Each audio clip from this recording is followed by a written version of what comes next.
This is Fred Beck from Fred Talks Fighting. I'm joined in Miami today by BJ Flores. You've got a big fight ahead of you on Saturday night. You're coaching Josh Brueckner. How do you reckon the fight goes down? The fight goes well for us. I've seen what Josh has done over the last 90 days, and I'm confident what's going to happen Saturday night. And I think it's going to be a real eye-opener for a lot of people in this Misfit scene and a lot of people in this 190-pound tournament. They're going to be very surprised with what they watch on Saturday. You had Tristan Ham in the co-main event last time out in Houston, Misfits' last event. It looks like you're kind of getting a lot of good stable fighters here in the Misfits world. Yeah, I mean, I think you kind of attract what what you are, and I feel like people are starting to realize that the team is getting serious out there in Scottsdale. We've got a couple good guys, Tristan, Josh, a couple other names I'm not going to mention or say anything yet, but we got some guys coming through, and it's going to be very good for the scene of Misfits boxing. Do you know why it gets so serious? Because everyone in this room has got all really, really quiet now. Now you're talking. With Josh, everyone's chatty. Yeah. And now the coach is talking, everyone's dead quiet. You can hear a pin drop. So, well, you do hold it. We got business to handle. And obviously, after the fight this Saturday night, we can all go back to being cool and happy and all that. But until then, it's like we got a job to do. So that's the main thing. What do you reckon Josh's biggest advantage over Temper is? He's going to have a lot of advantages over him.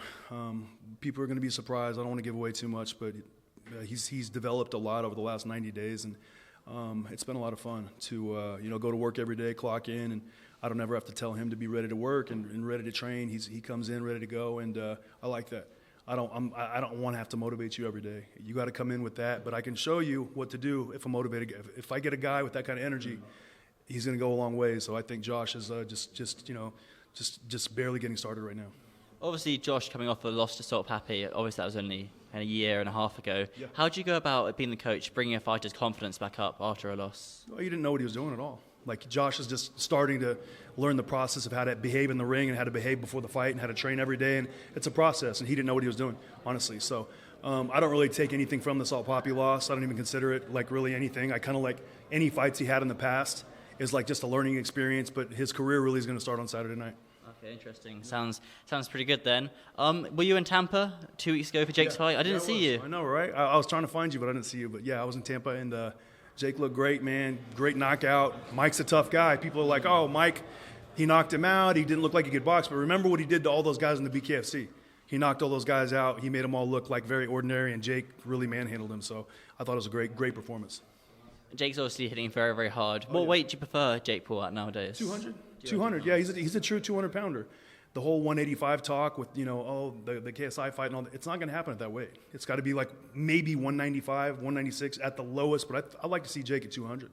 KSI's a bit chubby at 195, though. That's the issue. He's strong at 185, 190, but he's still strong. He's a strong guy, but I think weight-wise it doesn't really make as much sense as all the public would like to think it makes sense. I think Jake is, going in another direction because he's fighting Mike, so obviously he has to bulk up for that, and the JJ fight maybe didn't happen on the right time, and maybe in the future it can, but right now I don't really see it. But I'm confused because I saw in a podcast, I think it was a BS with Jake Paul. Jake said he'll go down to fight Nate Diaz in MMA at 185. Yeah. Then he won't go down to 185 for boxing. That was a while ago. Yeah, it was a long time ago. Yeah, before the Tyson negotiations and before he bulked up to 230. So things change, Just maybe he did say that, 18 months ago. That doesn't mean that's the case now. Right. Okay. Interesting. Yep. This KSI fight of him doesn't happen then. I don't know. I don't have a crystal ball, but it doesn't look like it as far as the weight agreements. I think it's too far apart, and it doesn't make sense for Jake to go below that. He doesn't need. They both say, like people say, they both need to fight each other. I agree if it makes sense, but weight-wise, I don't think it's going to make sense. Right, it's a shame. Hopefully, fingers crossed, but you can always hope. Does Jake Paul and Mike Tyson actually happen, though? A lot of coaches are telling me it's not. I think it does, but it's all up in the air almost, even though it has been announced. Yeah, I don't know. I'm not sure.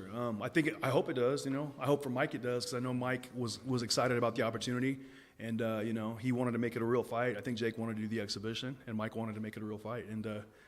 Jake was like, I don't know. I guess we do it. So let's run it. And they did it, and we'll see if it happens. But my fingers are crossed. I think it's a great event. I'll be watching. It's a real fight now. So if it goes the distance, there'll be a winner announced. Yeah, 100%. Okay. Yep. But in your mind, it doesn't go the distance. I didn't say that, but yeah, in my mind, it doesn't go the distance. Yeah, it doesn't. I don't think that. I think Mike is very dangerous early, but I think it's going to be tough for him to hang around 8 rounds with Jake. We'll see. In November. What day is it? November 15th. It's in Texas. Yeah. Sounds pretty good then. Back to the US again. But yeah, anything else you want to add, BJ? Anything else cool come up for yourself? No, that's it.